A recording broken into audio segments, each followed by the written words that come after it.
yale yaliyofanywa maeneo hasa kwenye miji ya Dar es Salaam, Arusha, Mwanza na Mbeya na Songwe, kwa vyovyote vile hayakuwa yakiungwa mkono, hayakuwa yakiungwana na ya kizalendo. Mzalendo hujenga nchi na sio kubomoa nchi iliyojengwa kwa nguvu na jasho la wananchi.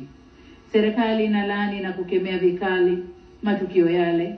Nalotaka kusema hapa ni kwamba kwenye suala la usalama wa nchi na taifa la Jamhuri ya Muungano wa Tanzania hakuna mbadala, bali ni kutumia mbinu zote za kiulinzi na kulibakisha taifa likiwa salama. Ni imani yangu kwamba mimi na wenzangu wote tulioshiriki uchaguzi na Watanzania walio wengi tumesikitishwa sana na vitendo hivi, kwani havijengi misingi thabiti ya demokrasia nchini. Niwatake tusikubaliane na vitendo hivi na kwa pamoja tusimame kulilinda taifa letu.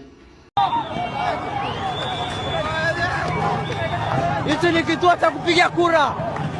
Hamna kupiga kura hapa. Wao tupo barabarani kule.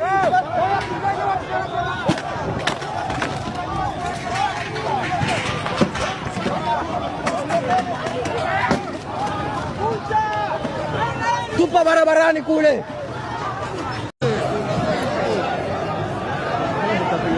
Oya, la spinka chukue kuku KFC pale. Wewe sikia watu, sikia hiyo umati, hiyo ndege isilande. Iende penye imetoka.